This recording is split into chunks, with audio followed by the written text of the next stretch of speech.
And we're live. Hello, everybody. Jeff from VW Bricks here for another episode of our weekly Canadian Brick Builder chat, number 180. No set announcements this week. Lots of ideas announcements, or lots of ideas items hitting 10,000 views or 10,000 votes. And of course, the news that hit today, Lego's half-year results came in, and they're doing okay. I'd be okay to make, $6 billion in revenue in a year, Canadian. But anyway, so yeah, we're going to talk about that stuff today, talk about the news. This will probably be the last time you see my desk from this angle. I'm going to be rearranging my computers, my desks a little bit over the next, well, hopefully this weekend. So most likely my view will be looking that way when I'm on the chat next week. Reason being is the table I'm on right now is a bigger, wider white table, like one of the IKEA wider ones. And I've got this computer on it, and I've got some Ivar shelving on here. So big white table, Ivar shelving on here. And when I've been building, and you'll see some of the pictures in a few minutes, when I've been building some of my castle stuff, I tend to build on the table behind me, which is 1.5 feet, or, like 24, say it's about 24 inches. So it's not as, obviously not as wide, but also just, sorry, trying to find a better view here. There we go, that way. It's not as wide, and I'm tending to put two 48 by 48 base plates on top of it. So it's not wide enough to support that. So I'm kind of, parts are dangling off the edge, and it's hard to build when there's no support underneath. So I came to the conclusion of taking this L-shaped desk behind me and rotating it 90 degrees. So now it'll L this way, and then behind me will be the white table that I'm currently on, which basically means I have to remove monitor stands for two computers, like rearrange the whole room. I got to do a lot of shuffling around to get it to work. But in the long run, I think it'll be better. So yeah. As for building, this kind of gives you an idea of where I am. This is a nice empty bin of green large brick, which are like the 8 by 8, 8 by 16, 24 by, I can't remember what that other one's size was, 24 by 30, 24 by 12, something like that. Anyways, I've been burning through all those bricks, and the fact that I've now emptied it out. So again, show pictures of that in a minute. Hello, Ben. Welcome. Sorry, I did see you post in there. I just wanted to finish my train of thought. Do I really think Lego will drop any of their prices? Hell no. But their profits increased, what, like $4 billion? 4 billion DKK? 13% their revenue, I should say. So, they could. It's not like they're making that money off of, like, the price raises they did recently. Inflation went up for a bit. Sure, it's dropping back down again. So maybe lower the prices back down again. Again, not going to happen. But Lego, yeah, making too much money, if there's such a thing. But anyway, so yeah, I'll pop up some photos here of what I was talking about. So you can see this overhang. Sorry, you can see, like, this is my black desk, and here's the overhang. And it's a rounded, it's a half desk, or it's a half cylinder, a U shape. Not a U shape, it's a corner desk. So I mean, it is supported on this end, but the other end of the 248s is also sticking out. And I basically just placed the larger green plate on these modules where I think they might not have coverage, like where I have the plate up, like these are brick height differences in here, and such. So I have to plate up the differences in here and make it nice and level and stuff. So so yeah. Hello, Axel. Welcome. Good to see you. Are you saying hi to everybody? well, to Ben, because Ben's the only other one in chat right now. It's another couple of people watching at least, but so yeah, this is right now. I'm just kind of figuring out a general landscape of the castle or of this green space. Obviously, it will have some changes. I'll get to that in a second. Obviously, it will have some more architecture. There's a few more pictures after this.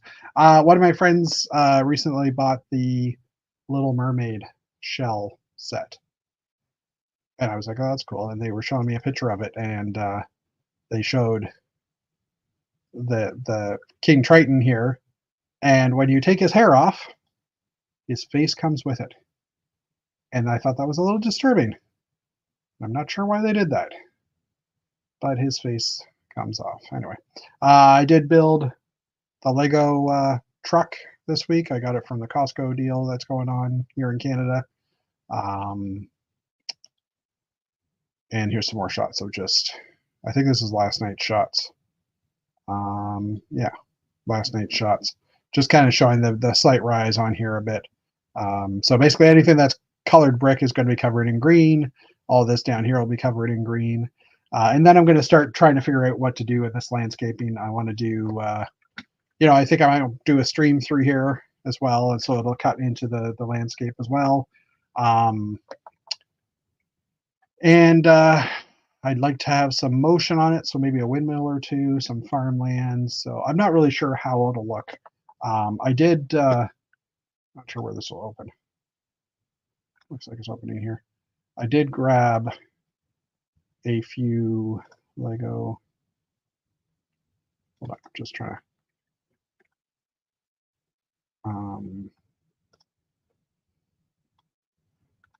I do have a few little inspirational shots that I just screen captured as medieval, windmills and like a little medieval scene that I screenshotted from the internets of medieval style buildings and stuff. So like the whole rock wall and stuff is kind of interesting.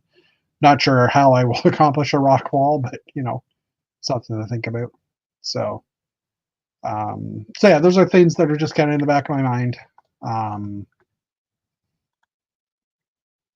No, and I was looking at I was taking pictures. I got a new printer, so I was looking at the color quality. The event we had last year, this figure's color, no one can find this figure because it's a medium blue, and this looks more of an off shade. Pretty sure it was this girl. So I printed it on my new printer, and it does look like a lot lighter, but I was also noticing these guys are a lot darker. I don't know if you can kind of see it. This looks a lot darker than this, and same with the green. So kind of weird how some are light, some are not dark, and some are matte. So anyways, hey Matt. Hello. How are you? I'm good. Pretty good. Wow. Actually, I had to go to the doctor today, so I guess I'm not that good, but I'm feeling better now. So that's a positive. So just a diabetes thing, or? Yeah, I had an infection in my foot, and it. I thought it was actually a bruise from playing hockey. I played hockey on Friday night, and I get bumps of bruises pretty much every game.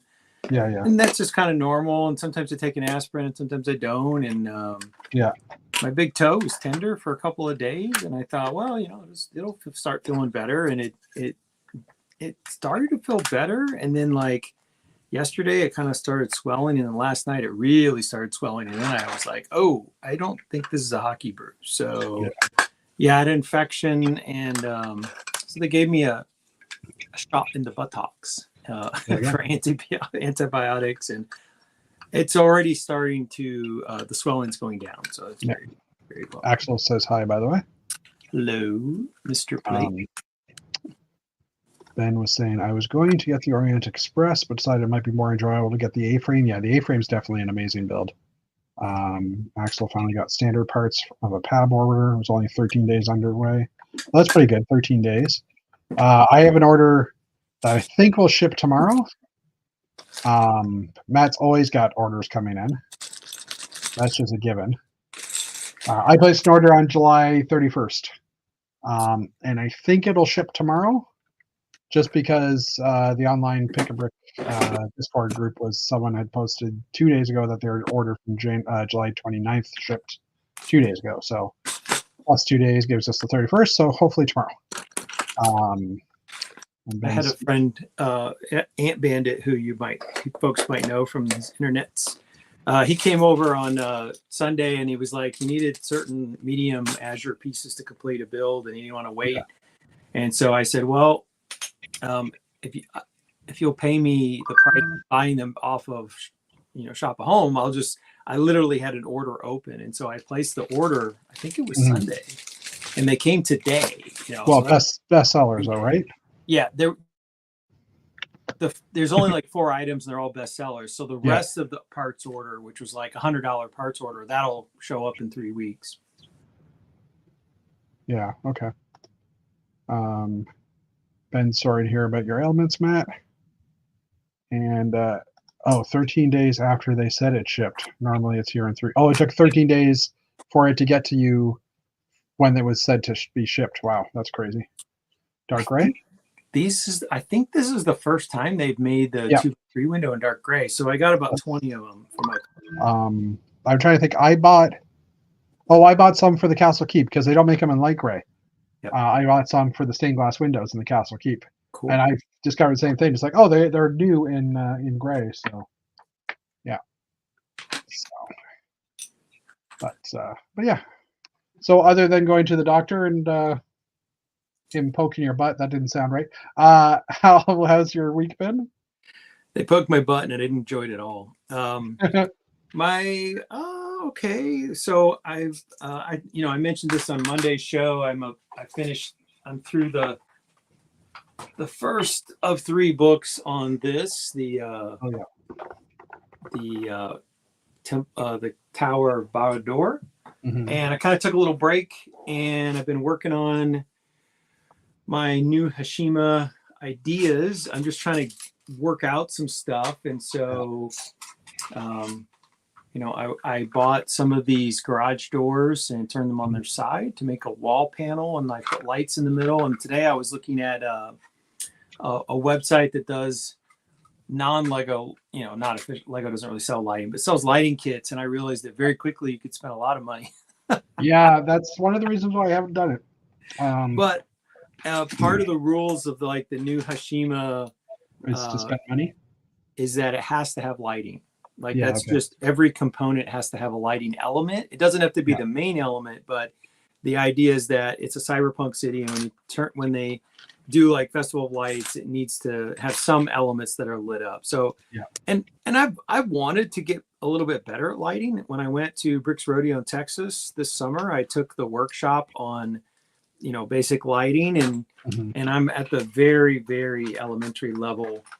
I messaged Brian here in my town, who's an engineer by trade, and I said, "Can you explain to me, like I'm a 5th grader, how this works?" Yeah. It's just like, don't assume I know anything. But yeah, so I've been playing around with some lighting, and the other thing, and I showed this on Old Gray Bricks, but not this year, but last year when we did Lug Bulk, I put in for the transparent garage doors, and I did a very large quantity. I think I did like 500. And one of the ideas was that eventually I might do a skyscraper, and this might be like the, glass kind of skin. Cool. And so I have enough to wrap this section of a tower with 3 layers of it. And I have enough to do 3 more layers. So I actually have quite a lot. And then I have some more of the transparent green, pink, and yellow coming my way, enough that I could probably do one lap around. So I could do like 2 levels in trans clear, and then 1 level where I've got like 3 different colors wrapping around. I don't know if that's going to be the final version, but I like playing around with it, and I'm not a digital builder. So for me, there's a lot of like physical experimentation as I'm kind of working out what I want it to look like. And then eventually I'll settle on a design. It's a kind of a time consuming process, but that's just how I work. Yeah. I was just like, you held that up, and I was thinking, even even exchanging a few of those pieces with some of the trans ones here and there, like the colored pieces. Yeah. Just to give them little pops of color or little sections of color. Yep. Might be interesting as well. So how are you Right. going to fill in the other, like say 3 studs or 3 bricks in height? Well, there'll be a base, so it'll pop it up a little bit. Okay. So like Right. this black here is just the frame. So every single unit in the new Hashima has this, and for most units, the black frame is hidden. So the idea is you're going to build something. You know, I would build something that pushes all this up just a little bit. Yeah. Okay. And it's actually going to stick out a little bit more than just, it's basically up against the struts, and I want to hide the struts. So I'll put some other kind of element on top of them. But I was just seeing, like, would it be stable? Could I rest the garage doors? Could they be stacked, or would they? Yeah, and like the way that the pins are because you just switched the direction, the way the pins sit there, that looks like it does fit in nicely together. So it's pleasantly stable, more so than I expected. So you know, there's a lot of just sort of trial and error and seeing what works. And you know, it's the first time I've built creatively in quite a while. And are any of the garage doors actually clipped in by any clips at all, or is it just all? No.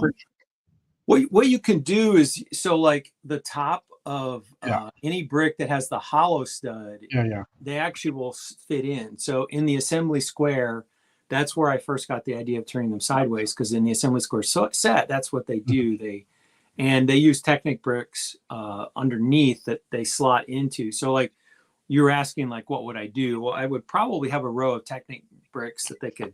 Yeah, on the bottom layers and the top. I'm just even thinking somewhere in the middle, you could technically use hooks possibly as well, because that bar is the same size as a clip. I just don't know if there's enough room between the 2 pins, one going up, one coming down, to fit a clip in. When you say clips, what part are you meaning? Like the claw piece, like a minifig hand, or like the 1x1 plate with the claw, with the clip that comes off the side. Okay. Oh no, are they literally touching? They're literally just resting on top of each other. Yeah, no, I just wasn't sure how close they were. Okay. Yeah, so they kind of fit together like teeth. I mean, actually, I don't mind it. I mean, yes, it looks good. There's a little bit of a gap there, but I'm intrigued. So when I went to Brick Fair, Virginia after COVID, first show I went to after COVID, there was a guy who had this really tall skyscraper, and he had glass panel without any kind of Lego breaks. Yeah. And I was mesmerized by it. I'm like, how did he do that? And he had gotten, like the door frame size glass panels. Yeah. And he had turned them, instead of being a door, they were turned on their side. So they were like, letterbox kind of stuff. And they were literally just resting one on top of the other. And what was holding them in place were rail plates. So that little gap, that's what was, they were just resting gravity-wise on top of the one below them. And then he had rail plates to keep them from, shimmying out of that alignment. Okay. And I made a point to go watch him disassemble it at the end of the weekend, because I was like, how did he transport all that stuff? Did he feed through every single one of them? And then what I saw, he would push up. They were like in 3-story increments. He would push up and then slide a little brick in, so that when he lifted it off, they wouldn't just go, gravity wouldn't pull them out. So that the glass pieces were movable, and he had to stick something in there so they wouldn't just drop out and fall on the floor. Yeah. And I was like, genius. Like, I was like, that's really clever. I like that. Yeah. So that's part of why I tried just stacking them, because I wanted to see how that looked. Yeah, makes sense. Cool. Yeah, it's fun watching other people take things apart. I mean, you spent some time with me at Atlanta BrickCon with me taking the castle apart, and I know, well, you had said afterwards that you were quite stunned at the amount of effort, or the kind of I mean, you had shaped some foam pieces that would cradle the things for the in your trailer, and the bumps of driving quite a few miles from Toronto to Atlanta, like, it takes its toll. And it was it was interesting to see just how you had it all planned out, and certain pieces had to go in certain tubs, and my conception was like, oh, I'm sure it all just stacks in there. But seeing you disassemble it, I was like, you put a lot of thought into it. Well, yeah. I mean, I actually just bought a 6th large tub because I had 5, and I've built enough now that I'm going to need to fit it into like another tub. Okay. And that's the only room in my trailer I have was for one extra one of those large bins. I have no other room, so I'm going to have to make as much of it fit as possible. The keep will go in my car. I think at least the circular part of the keep, the blue and yellow section. But so since last year in February, you've added the keep and then the green farmland. I'm working on the farmland type stuff now. Yeah. So, but I've also built it so that the original castle, the 6 foot by 8 foot castle, can come by itself as a display. Okay. And the harbor on the one side, like all the brickwork on the side of the castle is like dirt, and like you can see that the layers of dirt on the edges of the castle. And then with the harbor, I just pop that onto the side, and same thing, like the layers of dirt are on there as well. So it just continues on, and I'm doing that now with the city side, or with the countryside as well. So I can basically, if someone says, "Hey, can you bring your castle?" I can say, "Oh, what size do you want? Yeah. You want 6 by 8, 8 by 8 with a harbor, 8 by 8 with a farmland, or 10 by 8 with harbor and farmland?" So because you've got that modularity of not only the way that it's built, but the way that it's packed. Yeah. The only thing is now I have to pack. Technically, like the harbor goes into 2 bins. Yep. So this farmland is going to have to go into 2 bins, and I don't know if I have enough room for that, but we'll see. So the real question is, will you have room for a passenger on your drive down? Yes. Yes. Okay, good. Yeah, I didn't put my seats down when I came down the last time, and I had brought to Atlanta. I had brought the castle, and I brought the classic space mosaic. Did I bring? Oh, I brought my Starcom models, which is a small box. I didn't bring. That was all I brought, I think. Well, the castle alone is a lot. Yeah, well, the castle alone fills my trailer. I'm actually I'm looking at, not now, but in the future, when I get to a new house, which is probably 5 years in the distance, I will probably get a slightly bigger trailer. The reason why I don't do it right now is because I share a laneway, like me and my neighbor have a shared laneway. Okay. And my trailer is a 4 foot by 8 foot trailer. So there's enough room that I can get my recycling bins and everything passed between the trailer and the wall of my house. So if I go anything wider, I won't be able to do that, and I'll have to go around my trailer into their area, which I don't like doing. I could, but I just don't like doing. You're very polite, but yes. Well, yeah, Canadian and all.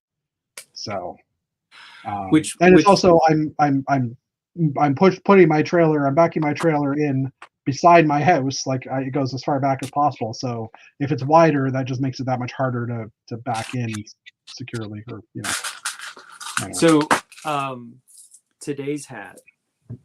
Yes, your bacon hat is a reference to Canada's greatest invention, Canadian bacon. No, that's just regular bacon. Canadian bacon, by your definition, is a piece of fried ham. So in America, if you order a pizza, many pizza chains will have as an option Canadian bacon. Do they have anything of that name in Canada, or is that just American thing?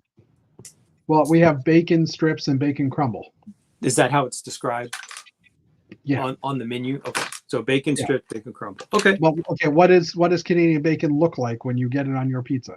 It just looks like thin sliced ham. Yeah. So it's P-mail bacon. It's what? We call that P-mail bacon, P-E-A-M-E-A-L bacon, which is a ham with, I think, P-mail is like the stuff that's on the outside of it. I don't think I've ever heard that term before. I mean, I'm just being serious. So.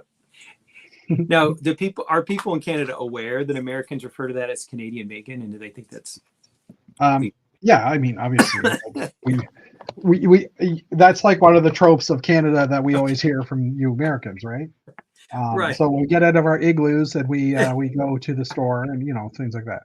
Okay, so yes, you're aware. Yeah.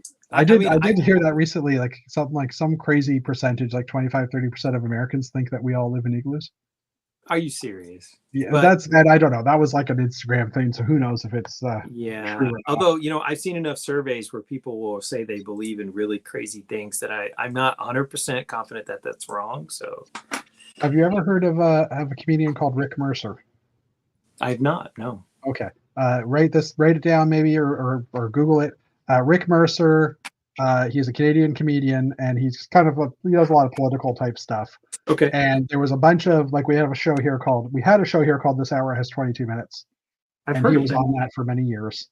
And he would go to the States and he would interview Americans and get them to say stupid things like, "Congratulations, Canada, on finally getting running water," or something. And he would just say, would you congratulate Canada? And everyone they showed, obviously the people were saying it. And it's like, really? Like we're talking like people in DC are saying this and stuff. It's like, oh God. Yes. There was a polling firm that in the United States that when they would do their regular surveys and ask their regular questions, they would always throw in like one really weird question, like, do you believe Bigfoot exists? Or, yes. I mean, oh, sorry, you weren't asking. I'm sorry. Yeah. But they would just add like a kind of an oddball question because they were already doing the survey, and adding one more question doesn't really affect the cost of it. Yeah. And they would do that partly because they would publish the answers and they would get lots of clicks. Like people would share it and saying, like, well, the company was called PPP, the political whatever polling firm. They did a survey and like, you wouldn't believe it. 15% of Americans believe X. Well, I mean, maybe now you would believe it, given the last few years, but at the time it was kind of funny because you always knew that like their polls would have some like wacky, unpredictable question. They're not the normal sort of things that people would ask. Yeah. Fun stuff. So I had said that I built the Lego transport truck. Lego, and they were obviously thinking of Mr. Sincere because like 6 of the sets are helicopters. I'm still on the fence about buying that. It's a semi tractor trailer. Is that the one? Yeah, it's massive. The price. It's here in U.S. Costco's for $80 US. So same here. Okay.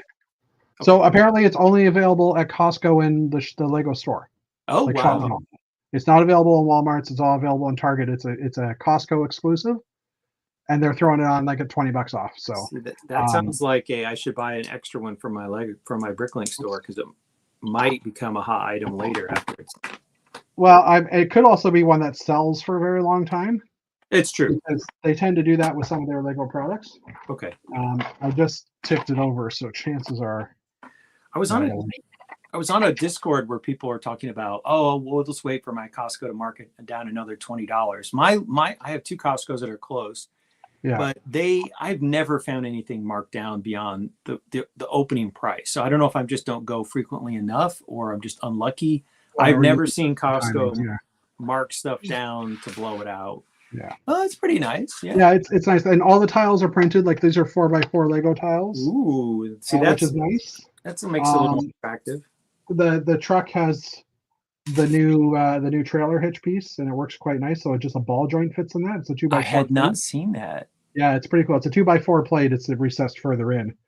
No, the tires actually look kind of surprisingly small. I would have thought the tires would have looked bigger. Yeah, but I guess they're. The engine cab does open. The roof comes off, and there's a full camping, like a full trailer or bed in there and stuff. So it's a pretty. I don't know. I found it a good build. It also comes with a little forklift to lift the things out, which is a pretty cool looking little forklift. That's more useful than a helicopter. And then your Costco hot dog cart and the $2 hot dog and drink combo. That's smart. That's the theory as to why that comes with it, because it's that's the Costco exclusive type thing. Everybody knows they got. And hot dogs are not red. The hot dogs are like nougat. They're hot dog colored. I think that's nougat. Yeah, that's nougat. They're hot dog colored. It's interesting. I know people who go and they're always talking about the food, and I never get food there because by the time I put stuff in my cart, I'm like, I don't have time. I have to get home. Yeah, I agree. The other set they had that I ended up getting was the front end or the excavator. Yep. Which is just again another nice build. It does have a new piece as well. And just the way the whole back end is rounded really nicely. Yeah, it is pretty slick. By the way, the Costco thing, the only 3 stickers are the signs and then like the TV screen in the truck. The new part. Hold on, let me just pop this piece off. So in the shock, right? you get this new piece, which is a 1x1 Technic connector with a 3 long bar. They've made shocks in the past though, but just not that. Yeah, well, it was a bar. So this size of a piece, just a 1x1 with that on it on the end exists, but they've now made a 3 long, which allows you to get the a good size shock. But technically, it could have been 1 longer, or even 2 longer. I don't know why they didn't make it 5 long. Maybe because it was harder to install that way. I don't know. But yeah, I'm quite happy with it. And the other detail is just the fact that they're using these Technic or these little rubber strain thingies for the hoses and stuff for the hydraulics. I think I just saw that on Bricks and Pieces when I was filling my cart, and it was one of those parts that came back into stock recently, and I thought, well, that's an interesting part. I'm not sure what I would use it for, but I did notice it. I think they used them in the guitar set, that ukulele or guitar set in the past. Okay. I don't know, just like for wiring and greebling type stuff, I could totally see it as a useful bit. So, but yeah, so cool. David Sincere probably won't join us. I'm just saying. I was hoping he would, but I know he's still got the cleanup still going on. Because I mean, it was a hot topic for him tonight, obviously. So we would get his angry ranting about greed and stuff. Probably there's a chance he could join, but probably not. But why don't we jump into the news? Okay. And see how it goes. I just totally closed the picture. He's probably, if he's watching, he's probably yelling at the screen right now, like, "You greedy people." Well, but that he'd be talking to us right now, and we're not greedy. That's true. He would be talking about like the Lego owners, maybe. Oh, you want to hear something about a stupid Lego purchase? Non-Lego, but Lego purchase. These bins I have. They're Home Depot shoebox bins. I'm assuming they exist in the States as well. I haven't looked. They're called Tough Store. And like they originally were selling for like 99 cents pre-COVID. And they come with a clear lid. Okay. So I don't know if you can see over my shoulder here. There's some white bins here. Let me just full screen me. These white bins have white lids. Over here, my blue bins, they've come out with blue lid ones. So I've got a stack of lids here that are gray, a very light gray, because I decided, they've come out with the gray ones now, so I want to put those on my gray bins because I just think that's fun. They're such a light gray that they almost are indistinguishable from the white. But I bought basically 36 more bins just to get those gray lid. Well, you did the same with your sorting, right? So I bought those are all blue parts in there. Yeah. These are like reddish brown. Yeah. And over there, that's all green. The dark blue has black parts in it. But yeah, I also am OCD enough that I was literally swapping things out of drawers so that I could try to have synchronized colors in towers. That makes sense. Yeah. So yeah, I've got because there's two different shades of light gray. I ended like, and they come in 4-packs, so I spent like $50, and I bought 8 4-packs. So I should have enough lids for the gray that's in my collection now, and that also gives me enough room to, if I ever take the castle apart, my gray will basically triple in size, probably quadruple in size. So hopefully I have enough bins to get back to a full yellow or blue type sizing that I have. Like I've got. I mean, all the primary colors have a certain layer. Let's just be honest. Your heirs will be the people who take that castle apart. Well, no. I could see myself taking it apart eventually. You think? Or doing something to reconfigure it. Like I'd probably keep the towers and just do a different shape. Okay. I'm not going to display the Spiral Castle for the entire life of, like, I'm not going to bring it to every single show. I don't think. No, but you could store it and bring it out every other year. Yeah, but it is also a lot to store. That's fair. Right? It takes up a lot of space. I mean, I have so many different things that I still have that I haven't displayed in years. I've got a terrain layout that I want to get back to and rebuild. Now that we have some nicer pieces for streets and stuff, like tiles and things. So that's kind of on my list for the future. So, I mean, now that I've built the giant mosaic, I have no intention to ever take it apart. Or pop off each of the dots. I mean, if we hang it up high in the house and someday we sell the house, I might just say like, it comes with the house. if the purchasers want it, I'll be like, yeah, it's an extra 10 grand if you want it. Extra 10 grand. Yeah. I don't think they'll want it for that much. Especially if we downsize. How many people have a 10-foot wide spot on a wall where they can just put a giant mural? So this is true. And you just remind me, I still have to go into my mural and replace all the black 1x1 plates with the tiles that came out. So I gotta put that on my list before November. Gotta get to work. Yeah. Anyways, okay, news. Like I mentioned earlier, lots of ideas, things hitting 10,000 this week. First up was Lego ZH1 working in functional 35 millimeter film camera. It's a lot to say, people. It has a Lego wording on it and ZH1. This is by Zung92. 505 piece build, features a fully functional camera with main lens using a magnifying glass piece, so you can actually look through it, I guess. Interesting. I don't know if the magnifying glass piece is still being used these days, though. That's a fair question. I'll have to look into that one of these days. I feel like I've seen it in the last couple of years. So yeah, okay. Makes sense, I guess. So the whole back opens up as well, so you can put a film cartridge in. There isn't actually any pictures of film cartridges with this, so. What's a film cartridge, Grandpa? The interesting thing is I'm noticing on the front here, the texture, it's that he's basically just done a whole bunch of 1x1 tile just to give that texture to it. Yeah, I like it. Kind of looks cool. It's like the old like the rougher plastic type feel that you'd have on those. I actually had my very first camera was like a film camera like that where you advance it with the thumb. And the body had almost like a leather feel to it. It was probably synthetic, but it felt almost like a leather wrap around it. And that's more to give you a grip. That area was like that too, to give you grip and stuff. So cool. All right. Next up we have, this one made me laugh. Bob Ross, The Joy of Painting. It seems to me that's such a dated, and Gen X, even older than Gen X, like kids aren't going to know who Bob Ross is. I have seen a lot of, not a lot, but I have seen a fair amount of Bob Ross type stuff on Instagram. Like people kind of using it in their reels and stuff like that. All right.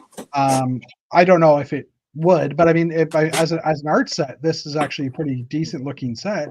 Yeah. So this is built by Brick Abe. Build features a recreation of a mountain retreat from season 3, episode 1. Really? Someone's actually decided what season an episode is. It also includes a television showing one of the episodes. So here's a close-up of the shot. As you can see, the actual painting comes out of the, actual painting, very similar to the Van Gogh as well. So I recently picked up at my local Lego store a Van Gogh that was a damaged box. Yeah. Just for parts. Yeah. Because it's got so many of those like plates in newish colors. Yeah. So it became a parts. I haven't opened it yet, but I plan to part it out. So. Yeah. Another idea set. This one I think is a returning one. Gravity Falls, the Mystery Shack. So if they make that, Thomas will make me buy it and build it. Yep. he loved the show. Yeah, my daughter really loved it as well. So this is by Mini Brick Productions, latest to achieve 10,000. 1900 piece build, features a mystery shack with a detailed interior, includes 7 figures. It doesn't say that this is a returning one, so I know they've had a few of these in the past that have been submitted. So this must be someone else's take on it. Yet another Lego Ideas item that hit 10K was the Lego Ideas tennis match. It's kind of an interesting looking design. This is by Bricky Brick. The build features the tennis court next to the gym and apartment building. So I guess there's an apartment building above and a gym underneath. And it's actually got 2 different sides. It's like a 64 by 32 layout. And you can see here, there's one side of the main tennis court with the big Vita Rush poster on the side. Coincidentally, Vita Rush is the Lego's brand of drink now. The trailer or the hot dog cart comes with a Vita Rush can Oh, inside of it as well.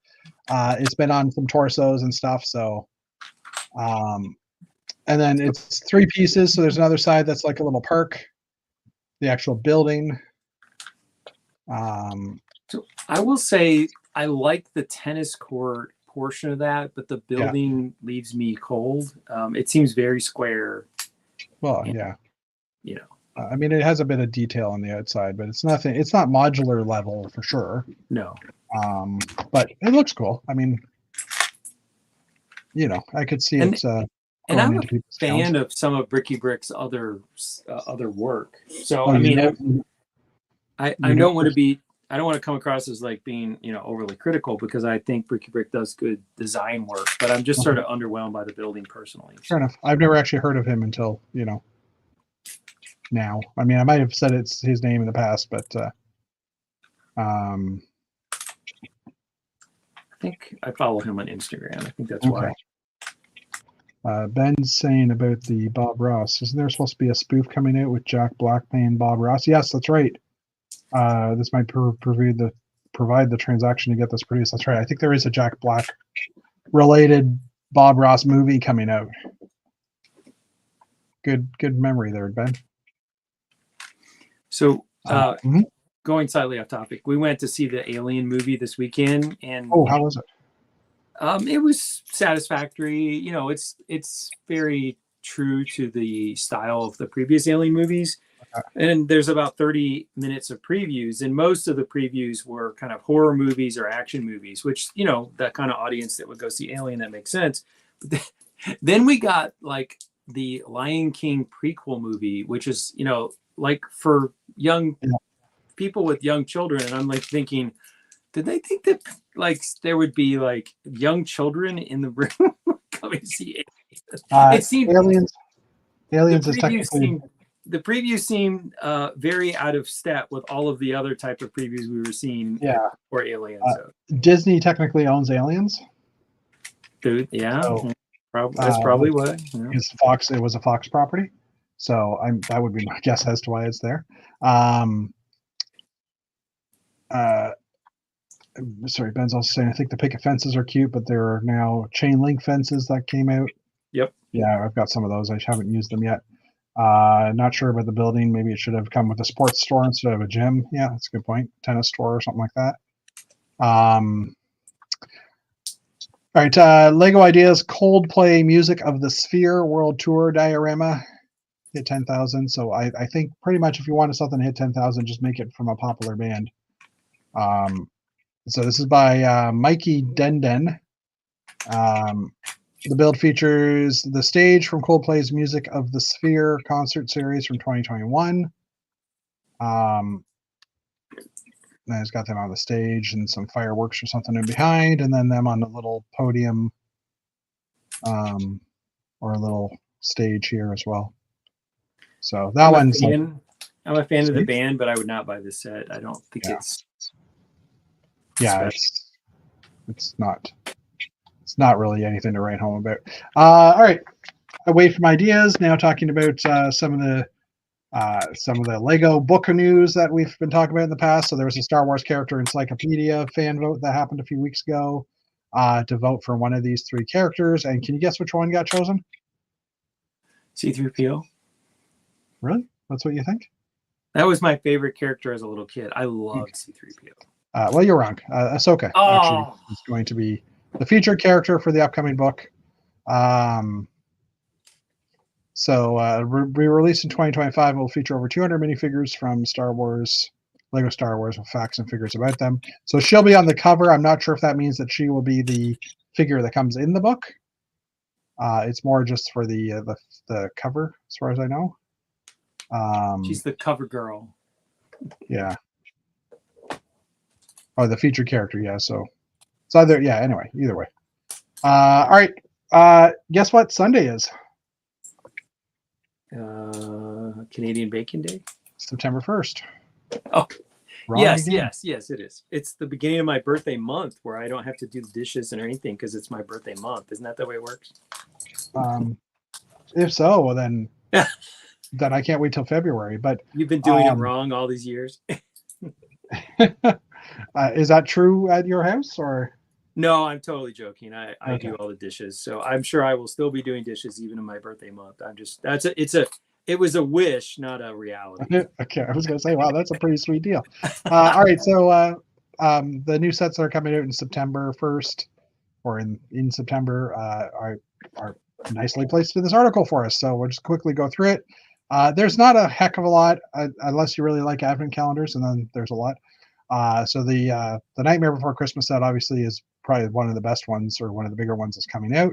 Um, so let's just scroll down. So we have the Burrow set, which is coming out, as well as the gift of purchases for the Burrow set. I think the first few days of September are basically like Harry Potter month type thing, back to school, back to Hogwarts.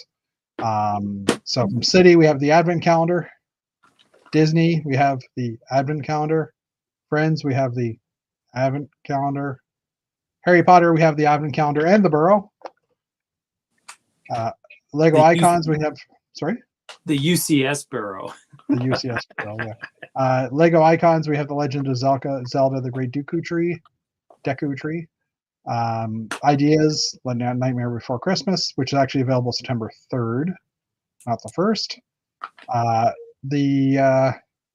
Why is this popping up on all my news things? I don't care anything about tops. Why is this here? Anyway, Marvel, we have the Advent calendar for Spider-Man. Not Marvel this year. It's a Spider-Man based Advent calendar. Minecraft, we have Baby Pig's birthday celebration. The Dungeons and Dragons, this is probably the big one as well. The collectible minifigs and the minifig 6-packs.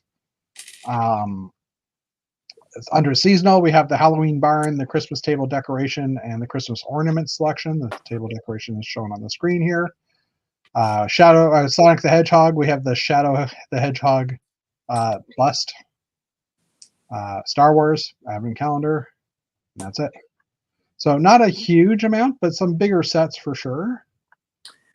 The only thing that interests me out of this whole announcement is the Dungeons and Dragons figures, which I've never played the game. I wasn't allowed to play it as a kid because, witchcraft and stuff.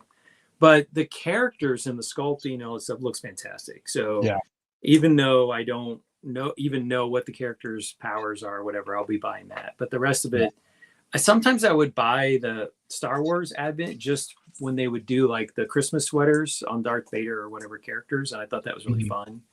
But I don't remember if they even did that this time around. Well, yeah, I mean, the Advent calendar, there are definitely Christmas sweaters on some of the characters. Yeah, my kid, one of my kids still wants the calendar just because he's a Star Wars fan and wants them. So my son's going to get the Star Wars one, and I usually don't get the same one, but all the other ones are like, like the Spider-Man one. There's not really any characters in it that interest me. Even this one, it's not necessarily that there's any characters that interest me, but at least the micro builds are actual vehicles and stuff. So, of course, it's one of the more expensive ones. So, what can you do? You have expensive taste. What can we say? Yeah, not really. All right, next up we have Lego. This actually dropped the day after our chat. Lego has announced a multi-year partnership with Nike. So Lego is just going to do it. Nike. Nike. in Greek, it's actually pronounced Nike, but all right. Well, there you go. The Lego Group has announced a new multi-year partnership with Nike to celebrate creative play and sport while offering new opportunities for children and families worldwide. The partnership activities start in September 2025, or it starts in 2025. Sorry, not in September. And we can expect a series of co-branded products, content, and experiences. So, I saw someone comment that boy, that they sure pivoted after they broke up with Adidas. Yeah, this is true. But you know what? Nike just looked at it and said, "Just do it, man." So they did. I don't know if that's for the breakup or not, but so this kind of ties in with the half-year results for Lego. Lego is on track to replace oil in bricks with more expensive plastic. So using plant plastics. So use of the more expensive renewable and recyclable plastics and bricks is part of LEGO Group's commitment to a sustainable future. So alongside the record sales, which we'll talk about in a few moments, the LEGO Group today offered an update on sustainability initiatives so far in 2024. The latter is part of the company's long-term aim to reduce the use of fossil materials in its products by purchasing more than half of the raw materials required for their production from sustainable sources. So the LEGO Group has confirmed that they will be gradually bringing down the oil content in its bricks by paying up to 70% more for certified renewable resins, the raw plastic used in the creation of many of its pieces. So they're going to pay 70% more for the bricks, or for the plastics in the bricks. Oh, we lost Matt for a minute there, and he's back. That was weird. Yeah, it never disappeared on my end. It might have just been a blip in my Wi-Fi. Yeah, probably in the matrix there, right? So the news follows the LEGO Group's revealing that it abandoned plans to make bricks from recycled bottles last year when it found the creation of PET, polyethylene tariff, whatever it is, didn't in fact reduce the fossil fuel emissions required to produce the element. So originally they were going to use water bottles, and I guess just the cost to take the water bottles and bring them back down to a plastic LEGO could use to actually use more fossil fuels than they would save. So yeah. A number of LEGO Group suppliers are already said to be using bio-waste such as cooking oil and food industry waste fat in the creation of renewable resins, as well as replacing fossil fuels in plastic production with recycled materials. Fossil-based plastic is almost a third of the price of sustainable options. Fossil-based plastic is almost a third of the price of sustainable options, according to Nest, the world's largest producer of renewable feedstock. I just saw the transparent pieces here, and I was like, "Oh, is there talking about transparent pieces?" But it doesn't look like they are. The report also notes that Hasbro has already started to incorporate plant-based or recycled materials in some of its toys. So they got to keep up with the Hasbros. But I think they don't really have to at the same time because they're making way too much money. And by way too much money, I mean 31 billion Danish kroners, which, as I mentioned a few minutes ago, is 6 million plus Canadian and 6 billion Canadian and 4 billion US, which is absolutely insane. I'm just trying to pull up that image again because I accidentally. Oh, actually, you know what? I mean, it's the context too is that as I recall, they're the number one toy company in the world. Yes, they are. And they really do sell all over the world. So yeah. I mean, part of the size of the profit is a function of the sheer scale of this company. So I mean, I think about a lot of toys, maybe they're very culturally specific, maybe they don't sell them in Africa, maybe they don't sell them in the Middle East, maybe they don't sell them in Asia. LEGO is sold in every market, and so that gives them a huge potential customer base. Obviously the prices in some countries are going to price parents out of getting it for their children, but I mean, just look at the LAN, the LEGO Ambassador Network, at lugs that are just all over the world, and it's truly a global hobby, interest, business. So that's part of the reason that they're able to do that. Yeah, I mean, sorry, I'm just searching for something quickly. Okay, so while you're searching, I'll talk. Yeah. The other thing, going back to the plants for a second ago, my other hobby has been collecting Star Wars action figures. And, one of the things that's true about, like, people have kept figures on cardstock that were made in the late 70s, early 80s. And like a Stormtrooper that was originally white, they tend to yellow over time, especially even if they're not exposed to light. Yeah, the plastic just degrades. Yep. And my only concern about switching the formula is I don't know how they could do a testing of how it's going to last over time. Yeah. But you and I both have encountered old Lego bricks, and sometimes when you get them, they're maybe a little more brittle. The bricks from my childhood are definitely a little bit more brittle than modern bricks, but they're still quite usable. Unless they're brown. Unless they're brown. Well, I snapped a gray plate when I was trying to rebuild my Galaxy Explorer from 1979. Yeah. So even, you know, even some of the non-brown ones will break. I learned to my chagrin. Yeah. I've had some blue break as well, regular blue. That's my one concern is just, and not that I think Lego's like trying to, you know, short shrift us or anything, but like, you just don't know how well something's going to age over decades. Well, yeah, exactly. There's that. And I mean, Lego is a toy that is being used over the decades because it is compatible for all those years. And I mean, I wonder as well, like, does Lego, like, I hope they don't take the idea of, well, you know, we're doing it now. If it's crap, if it looks like crap in 10, 15, 20 years, we don't care because, you know, we're looking at the sales now and we need to switch this over. You can buy new sets. Yeah, you can buy new parts. Do not mention brittle bricks, not after what I did to Brickstar. Okay, Axel. Uh-oh. Hello, Legos 787.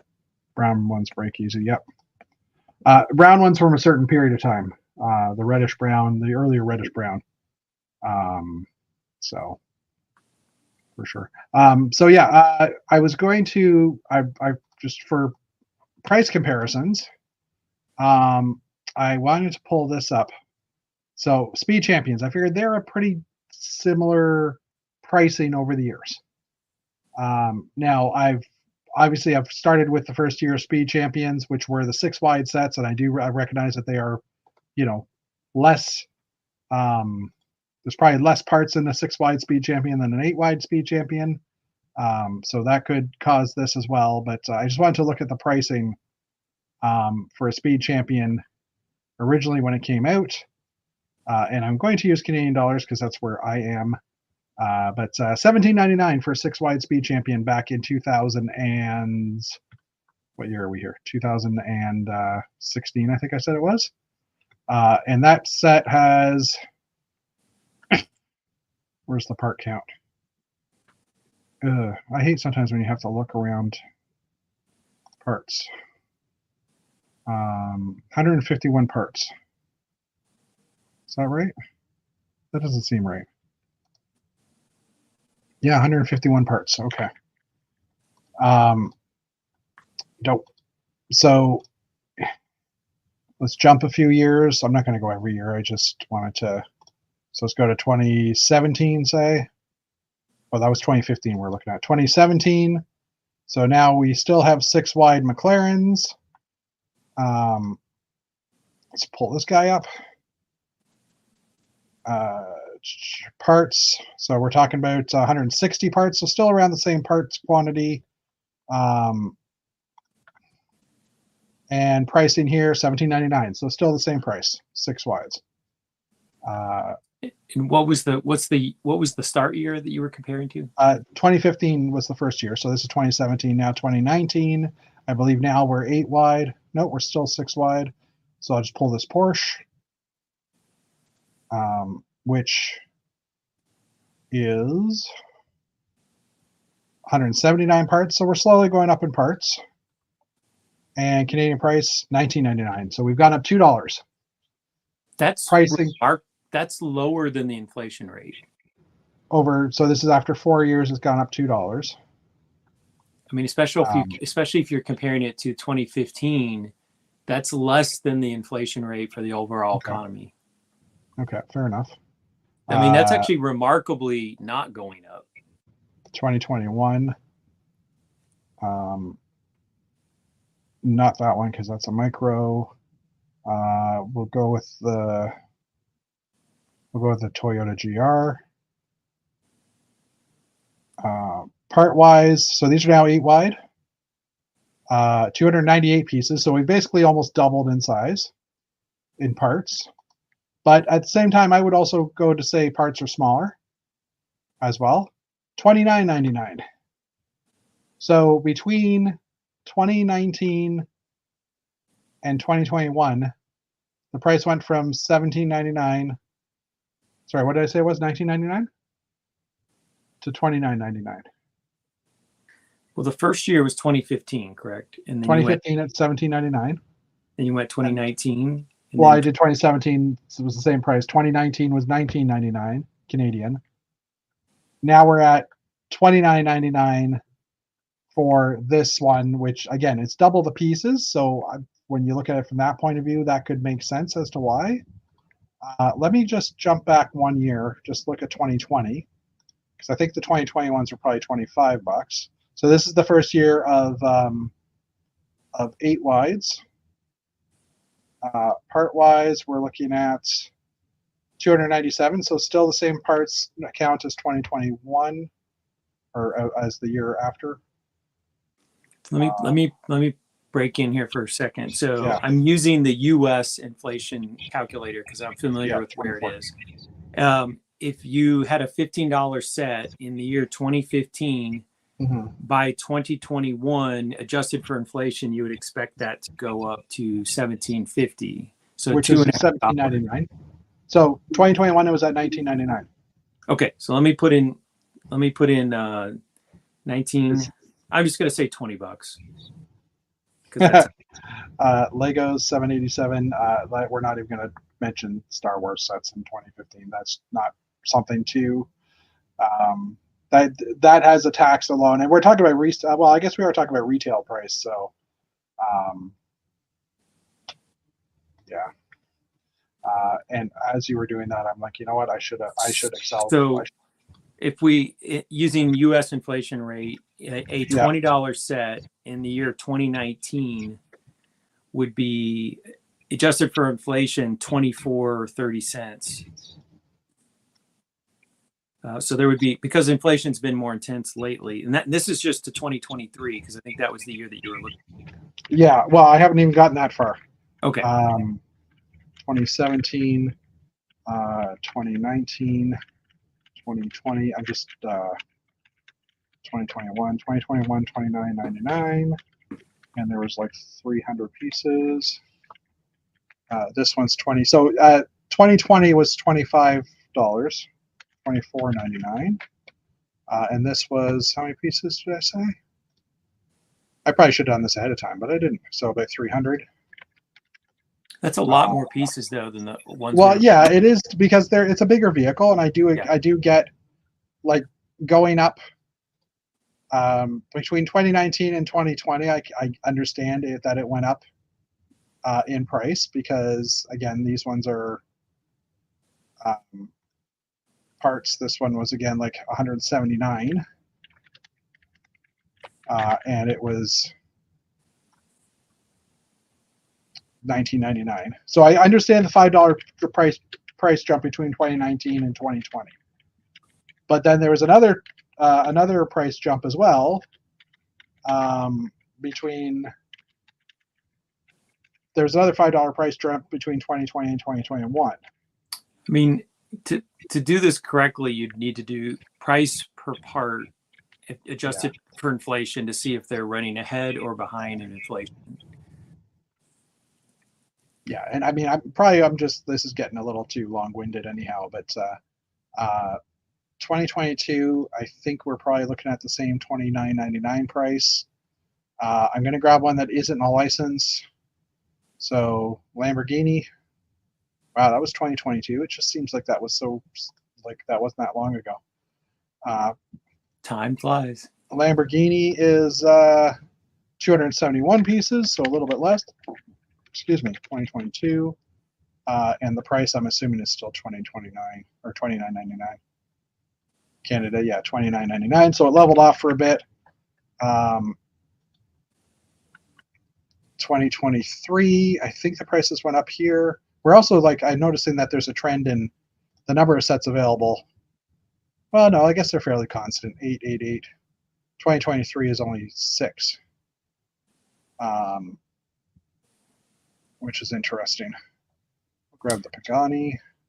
So a few years ago, I looked at this. The biggest set I had as a kid was a Galaxy Explorer, which, according to Brick Set, the Galaxy Explorer was retail priced at $25 US, and my parents bought it for me. And $25, 1979, adjusted for today, that would be $105. And the point that I've made in the past, when sometimes people have talked about this, I said Lego was actually always a kind of expensive toy. Oh yeah, I do agree. You know, I mean, it was a high quality European toy like Playmobil, which was another German toy company. That was a little pricey, but people viewed it as being like high quality. You could pass it off from one child to the next. It wouldn't just break. So, you know, I think there's this nostalgia, you know, I think people, when they look back, they got Lego sets as a kid as gifts. They were not very conscious of the prices, or they look back and they say, oh, Galaxy Explorer for $25, what a fantastic deal. $25 bought a lot of stuff. I mean, you could go and get candy for under 50 cents in 1979. And now a candy bar is like, I don't know, $2 and change in the US. Maybe it's $3 in Canada. I don't know. Oh, he's getting out the spreadsheet, ladies and gentlemen. Is that right? Serious. 300. Yeah, 12 cents a piece. Yeah, that is right. I was trying to figure out if I divided right. That's actually remarkably stable, except for that 2020 where it was 8 cents a piece. That was that's because the price was like, this was the 1 year where it was 25. Yeah. Right. But I also noticing, like, at least for the random sets that I chose, like the 2020, 2021, they were using a lot of parts. And then even here, and now it's slowly going down, or it's tending to go a little bit lower. But I mean, it's like, to me, it's like, you know, again, I understand this because this was 6 wide, and here was 8 wide, right? So I understand this price increase, 100%. But the next year you go up another $5. That's constant for 3 years during COVID, because no one was raising prices during COVID because they didn't need to. Well, I mean, they weren't producing as much either, so I don't know. But again, we've now had another $5 price jump in 2024. Well, the issue with COVID is that Lego doesn't usually just raise prices on a dime. I mean, there's toy catalogs that are still printed or put out. I mean, they did announce that they were going to raise prices on select items in the middle of their life cycle. Yeah. But for the most part, Lego will let a product go through at a price, and then when they come back, then they'll do the price increase on the next version of that. So there's a bit of stickiness to Lego pricing compared to some other products, where if it's gasoline and the price goes up, it goes up tomorrow at the pump, you know, and there's like instantaneous, it's handed on to the consumer instantly. Yeah, but that's completely wrong as well, because the gas station bought gas a week ago at whatever the price was a week ago. So that price shouldn't go up until the gas truck arrives and starts giving them fuel. But they also have to buy new barrels of gas at the higher price so that it shows up at your local gas station. So there's a supply chain problem. Anyway. Axel is asking, what was the average person in the U.S. making in 1978? Well, obviously the Galaxy Explorer is what they were making in 1978. No, I don't know what the average income for. A lot less. Something like, $18,000 probably would have been a median individual income. That's crazy. My parents' first house, the house was $30,000. Yeah. Now, it was in a small town in the South, but there are a lot of like mid-level sedans that cost more today than what their house for. And it was you could live in one too. So it was like a 3-bedroom, 4-bedroom house. It wasn't a tiny little thing either. It had like wood paneling, and it was like a decent place. And my mom told me once, she's like, it's really tight. We bought our first house on your dad's salary, and he just got out of the Navy, but it was $30,000. And I'm like, what? That's so cheap. All right, so let's actually look at the performance now. Having 31 billion DKK, if they are switching over to more environmentally friendly plastics, and it's going to be a 75% price increase on that supply. My point is, I don't want to see a price increase necessarily in our Lego brick. You they know what could I mean? eat some of the profit. They need to eat the profit on towards that, because if Lego goes up, and you know it will, unfortunately, but if Lego suddenly has to do a jump, like they're not going to jump the price 75%. No. But even jumping the And price 25% is going to freak out people, right? Like 5%, meh.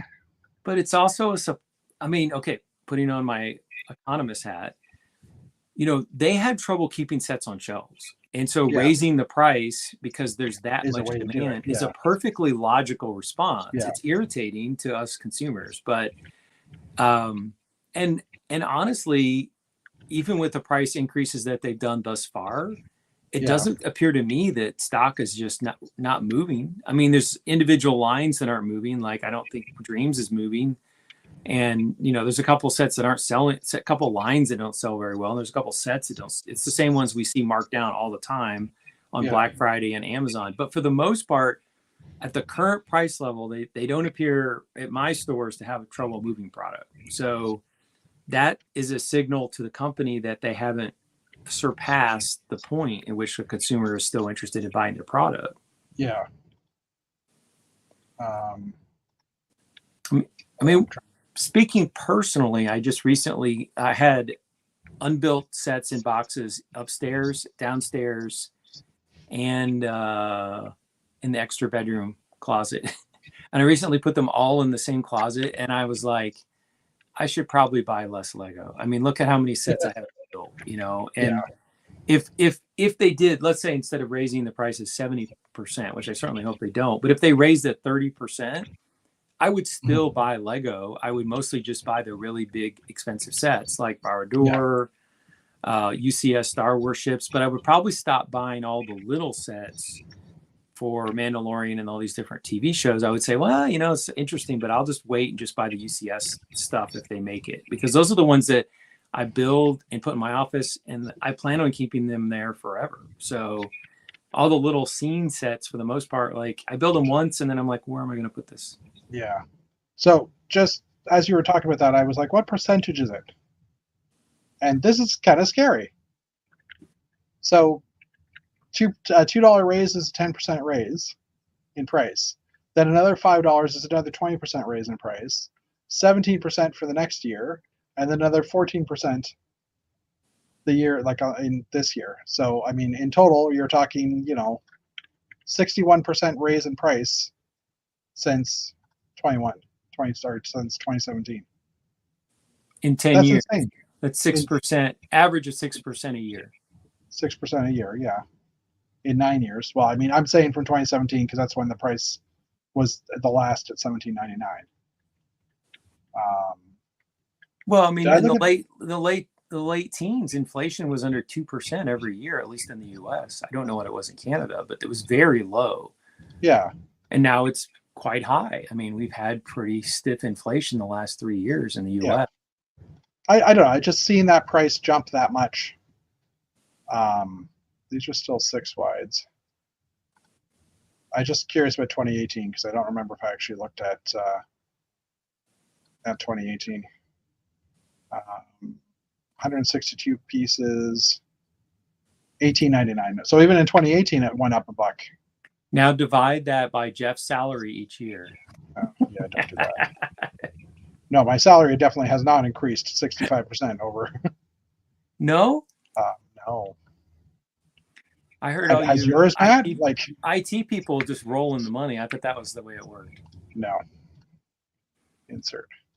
So 2018, $18.99, 162.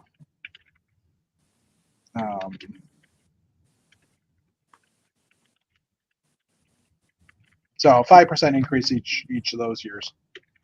Then. In that span, my salary has only gone up 25%. Not.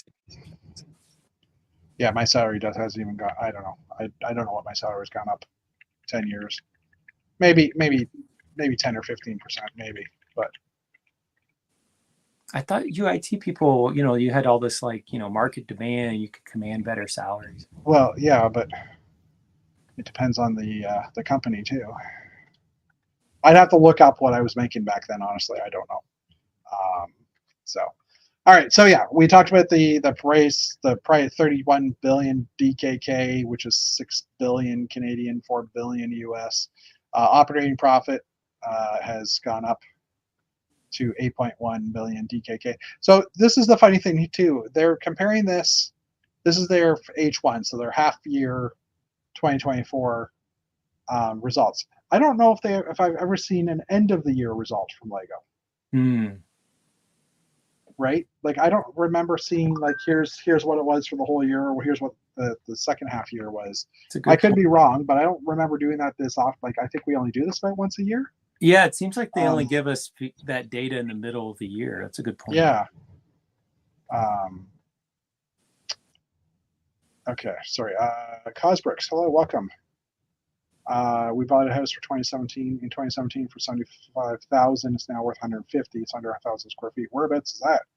That sounds like a good buy. It's 75,000, but yeah, I mean, housing as the components of inflation, housing has been above inflation in the U.S. Yeah, and so that's. I mean, in 2015, I bought this house for, let's say, about 260, and houses in my neighborhood are selling for 700K right now. So that's like that's almost double. Yeah, and I mean, it also helps that they built a toll road up to like 20 minutes outside of our. They extended the toll road to end 20 minutes outside of Peterborough from Toronto, so it's a little bit easier to commute up here. So you've got a whole new group of buyers with higher. Well, and also a lot of people that can't afford Toronto markets are being forced out this way, and people retiring or, they're selling their houses in the GTA in the Greater Toronto area, and moving out here where the houses are cheaper, and then they have this big nest egg that they can retire on, right? Same thing's happening in Southwest Michigan in small towns. The locals are getting priced out by Chicagoans who are buying weekend homes and retirement homes because they feel that they're cheap compared to the prices in Chicago, and so it's crowding out the long-term residents to a certain degree. Yeah, it's a problem. Cosbricks, I think Walmart will have a slower time moving Lego with it under glass. Yeah, so. I know in the States it's been a while. It's been like this for a while that the Walmart sets have been behind glass in a lot of places. It is happening now in Canada. There's areas in the Toronto area that's happening. I have seen a glass case in one of my stores here in Peterborough. They had just had a few sets in it. I don't know if they were switching everything to glass cases or not. But I mean, I'm more worried about like when the clearance stuff happens, if it's all behind glass cases, I'm going to be embarrassed to ask them, can you open up this case, that case, that case, that case? And I'm just going to go to dump stuff in. Like, not that I do that as much these days, because I'm not embarrassed. It's just the time. I don't want to go chase somebody down. Well, there's that too. Yeah. I mean, I will say that in my experience, I would say less in the stores that I have personally stopped at, fewer than 1 in 10 have glassed up their Lego aisle. So I would say at least the stores I've frequented, it's very much the exception and not the. Yeah, I hope that's the way it is here too. But who knows for sure. But and lastly, Axel, no, I do not actually have all the Speed Champions. I have a bunch of them. There are certain ones I will not buy. I never bought that Dodge. There was a Dodge Charger and a dragster car. I never bought that one. There's a few that I never got when they first came out, just because I couldn't afford the $17.99. I guess at that point. See, it was the $17.99 was worth more to you back in those days. It was. Well, I moved in here and didn't have a huge amount of disposable income. I still don't, especially now that it costs like 65% more. But I don't have all the current Speed Champions, that's for sure. I think I'm caught up to the. I think I caught up to the March wave, but I haven't even gotten any of the newer ones. Actually, that's not true. I did get that sand green or the olive green Lamborghini that came out. But okay, anyways. All right, so building a sustainable future. 30% of all resin purchased was certified according to the mass. Okay, so 30% of all their plastic is renewable. I'm paraphrasing. Number 1 brand in global Rep Talk 100 survey. 300 new parts launched in the first quarter of, or the first half of the year. Popular themes: Lego Icons, Lego Star Wars, Lego Technic, Lego City, Lego Harry Potter. Not really a surprise there. So one comment about that. When I worked at the Lego store almost a decade ago, my store manager came back from the I don't know if it was US or North America store managers meeting. Mhm. And at the meeting, they broke down the top 5 selling sets in Europe, North America, and Asia, like large regions. Yeah. And I was shocked at how different they are. Yeah. So back then, the number one was Star Wars in the US, but the number one selling set in Europe was City, which I'm like, what? It's very popular in Germany and England, so it sells really well. Yeah. Which makes me sad because I think it's the most boring series that Lego makes these days. I mean, I know trains definitely sell a hell of a lot better in Europe than they do here as well, and that makes sense because I mean, like a lot of their transit systems are trains and stuff like that for sure. So people have more experience riding a train, or yeah, it's more of an experience for sure. So 14% increase in consumer sales, 7.5 billion DKK cash flow from operating activities, 3 billion free cash flow. So they have 3 billion Danish kroner sitting in the bank right now doing nothing. Nice. Yeah. 25% owned by Positive Impact. 25% owned by the Lego Foundation. Every year, significant profits go to supporting children's development. Welcome UN adoption of June 11th as the International Day of Play. Memorable brand retail or experience in retail. So 41 new branded stores opened in the first half of 2024, which I think is really low. Includes Lego branded stores owned and operated by the Lego Group, as well as Lego certified retail and Lego travel retail stores owned and operated by partners. I guess travel retail are like the airport ones. Maybe? I would think so. Or their actual mobile type ones, but growing global supply chain network.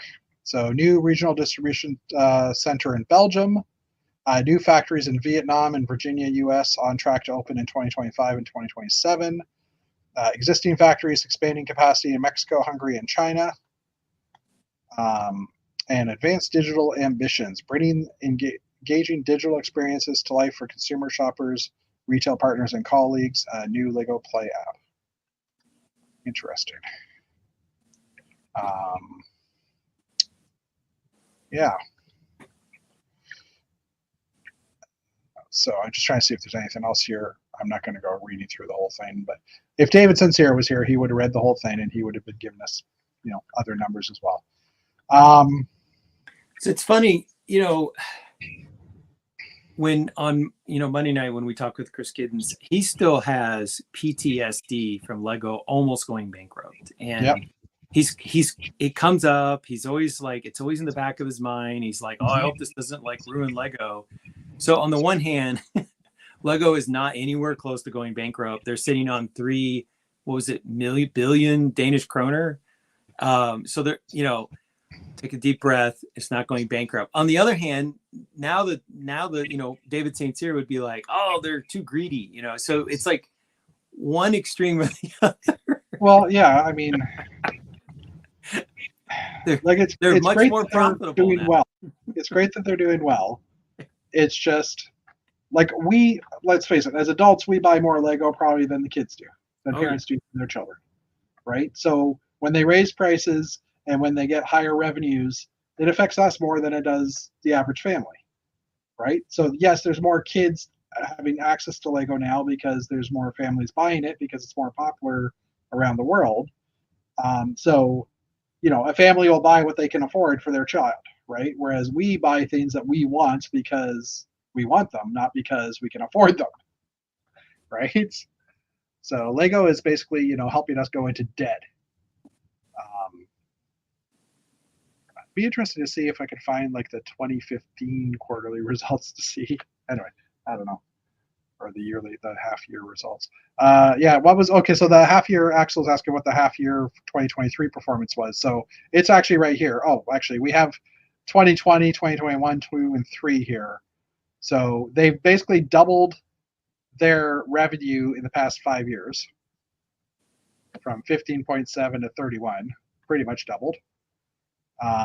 Their operating profit from 3.9 to 8.1%. Or 3.9 billion to 8.1 billion. So I think operating profit is basically after all the after everything you've paid out in to keep your operation going, that's how much money you're left with. Whereas revenue is just that's how many sales they've had. So, I mean, technically, we should be looking at operating profit when we're complaining about how much money Lego has. I think, but operating profits more than doubled since 2020. So, yeah, I don't know. I mean, again, if Lego starts raising their prices because they're going to more sustainable plastics, I have a feeling that Lego might become a little less popular, unfortunately, because people already are probably not able to afford some of the better sets. I was listening on my drive, and I went to the Toronto area this week, so I was in the car for a few hours both ways, and I was listening to some podcasts. And one of the podcasts I listened to is Shy Time, his Sitting on a Stoop podcast, which is just him talking to Lego fans, basically just one-on-one, talking about Lego, talking about life, things like that. It's actually a really good podcast. Check it out if you can. Sitting on a Stoop. And he was talking to Dan, oh, darn, I can't think of it. The owner of Brickmania. I can't think of his last name right now. Anyways, he was talking to the owner of Brickmania, and they were talking about just the cost of Lego and how much has gone up and stuff like that. And I forgot where I was going with this. Oh, yeah, they were talking about how, what happens, like, when we move on in the world and are no longer here, when we unalive ourselves, I guess that's what they're saying these days on the socials. Not when we unalive ourselves, but when we pass,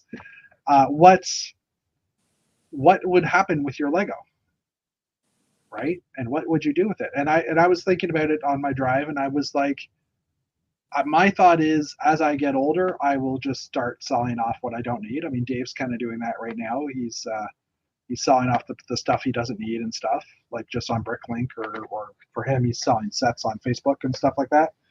And I was like, oh, well, I have a Bricklink store, so I would probably just start selling off stuff I don't need. In theory, it's also a lot of work. And, if I'm like 70 years old, am I going to be going and like packaging up Bricklink orders? I mean, if there's still a Bricklink when I'm 70. Well, I mean, yeah, there's that part as well, and there's the management of all that stuff, and yes, I mean, I probably won't be doing it at 70. Hopefully, I'll do it earlier than that. I don't know, but the thought of, will Lego still be popular enough that you can support? Will there be people still wanting Lego at that point that they will be buying off of Bricklink and things like that, the older stuff? Like that, I started hating that thought of I've always kind of said, when I retire, I would love to open up, a Lego store, like a Bricks and Minifigs type thing, or that type of an idea, like open up here in Peterborough or wherever, like a buy sell Lego type like business. But I've also had people say to me, I don't think there's a market in that in 5 or 10 years. Why? Right? I mean, there's been a market in Lego since the 60s. So well, I think people are thinking that it's a fad, and eventually it will wear out or whatever. Like Lego will become uncool. It could peak. Absolutely. Yeah. I mean, we've seen there was a run up in baseball cards and it collapsed. And there was a run up in stamp collecting in the late 70s and that popped. And then there was coin collecting. So there definitely are Beanie Babies. I mean, there are things that there's manias, or, some things just aren't as popular. I mean, in the US, like rollerblades were all the rage in the 90s, and you can still buy them, but they're not as popular. I actually watched a really fun video on like, why did the rollerblade boom pop? It's an interesting question. The thing I always say about the bricks that I buy and the sets that I buy is that if tomorrow they became worthless, it's okay. I didn't buy them as an investment, and I'll open the boxes and build sets. And if I die, I don't have any children. So like, whoever has to like go through my estate, if they're worthless, they can throw them out or give them away, and I'll be dead. I won't care. So it's a problem in some ways I don't really have to worry about. Yeah. And I mean, Shy Time was also, they were talking about the estate sales. Like there are people that like if you have a Lego collection, they'll put it in an estate sale he was saying that modulars, like some guy had bought all the modulars, Yeah. and passed, and he saw them on the estate sale, and it was really cheap, so he bid on it. And within minutes, it was in the tens of thousands of dollars, or whatever the price of those would have jumped. That it jumped that much, so people are watching that as well. So, a big part of the enduring value of sets is, does Lego continue to have is it seen as a prestige product? Is it fresh? And yeah, well, that too. Yeah. And I think that the UCS, the $200 plus sets, will remain desirable. What we may see is a weakening of the resale value of the $15, $20, $25 sets, unless they have very specific minifigs. And it could be the, so, on the other side of me is the Ninjago City. And I suspect that when I die, those are still going to be worth more than what I paid for them. And if they're not, it's okay. But they were pricey. And if you didn't buy the first one is super crazy expensive already. And I think it'll Cafe Corner for the models. It'll still be desirable, I suspect. It might slow down. So we're, I'm in the Star Wars action figure world. We're starting to see my generation and people a little bit older than me die off, and people are selling off some of their, action figures. And what's happening in Star Wars is that the action figures that are in mint condition are absolutely holding their value and going up. But the ones that are really played with or they're damaged, their prices are, weakening. So there's a shift because there's more of them available, right? Like there's shift towards the premium, the high end. And so my guess would be that the high end the most rare Lego sets, which tend to be the most expensive ones, they will probably continue to maintain their value. But some of the lower stuff, it could go down. Absolutely. Yeah. I mean, I've been thinking about it in my head as well. It's like I have all the modulars, all but the one that wasn't technically a modular. The ugly one. Market Street, or no, not Market Street. Anyways, I have most of them. Market. Yeah, you're right. And that's the only one I don't have because I didn't buy it at the time, and it was just based on bricks and pieces type levels of stock that they had back then. So I never bought it, and I'm not worried about it. I know I could probably build most of that out of my parts anyhow if I had to. And they're sitting in in my back room on a shelf collecting dust, probably housing a few spiders, because I don't use them in my train displays because I built my own stuff. So I'm kind of playing the game of, is it worth trying to sell those things to recoup a bunch of money? Because what's the value to me? Yes, I have it and it's cool and all, but do I need to have it? I don't know. So I mean, I have all the modulars, or I re-bricked the first two that I didn't buy. Yeah. And they're in my living room on shelves. And I've talked about, we have an unfinished basement. I've talked about finishing the largest room down there and moving all of my Lego down and actually having a town layout. And in a perfect world, that's exactly what I would do.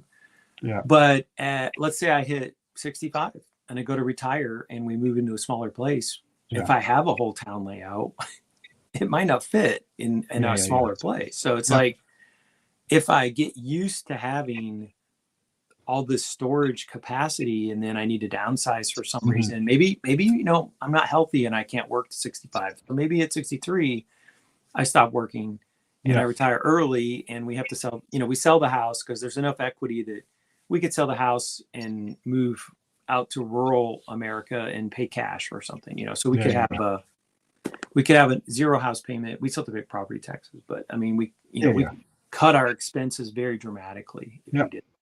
But I'd have to downsize my Lego collection, a lot. Sorry, in the chat here, just really quickly, is it any wonder other brands are becoming more popular too? Are there other brands that are becoming other building block brands, I guess? Maybe? Oh, there's definitely people buying the knockoffs on Temu and stuff. Yeah. The copycats. And I know there's different scales of bricks these days. I know there's people buying the micro or the smaller scales. If you hang out on the Facebook forums for Lego, you inevitably run into people who are like, here's a picture of this set, and you know, people like me are purists who are like, well, that's not a Lego set, and I'd be like, well, it's the same thing, and you know, it's such and such company, and you know, I'm a purist, so I'm like, well, this is a Lego forum. You could go place that in the other bricks forum or something, but I'll confess to being a snob in that way. But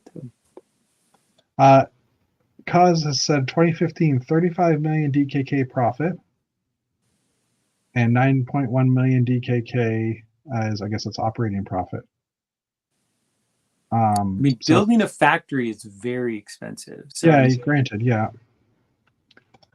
So that based on 31 million currently.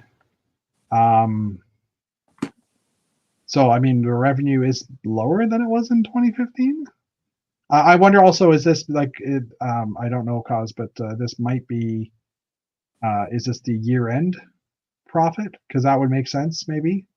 Because if this is only the first half year, the 31 and 81 or 8.1, if that's half year, then maybe full year. Technically, revenue would be 70 million full year and like 16 million operating profit. Like, I don't know. Cause is also saying, I just sold the Palace Cinema in Voltron and went on a family vacation with the family. There you go. It's another thing. I'm thinking of going to Europe. So, oh, sorry. Thank you. 24 million DKK. 2024 is billion DKK. Sorry. So yeah, they've gone up, and okay, that's crazy. I'm actually just starting to plan my trip for Legoland next year, Denmark, and also thinking Germany at the same time. But there's a lot of traveling in between those two locations because it's about 10 hours apart. Driving. I bought my tickets to Atlanta BrickCon and Brick World Chicago today, so I have entry for those two. Yeah, Atlanta BrickCon, I got to do that too. Anyways, we should probably call it a night, but just looking at the time, it's 1:30, well, an hour 36 live, and there's only a couple of people watching, and it's not me or Matt. It's obviously Cause and Axel, probably. So why don't we call it a night? Maybe Mr. Sincere, when he joins us again, we'll revisit this topic, and he can rant a little bit. We'll just tell him, like, sorry, we talked about that last week. We can't talk about it. But yeah. Anyways, so everybody have a great weekend, a great week. We will see you next Wednesday, and yeah, have fun. Eat more bacon. Eat more bacon. Eat more normal bacon because Canadian bacon doesn't exist, other than a John Candy movie, which was humorous. So you know.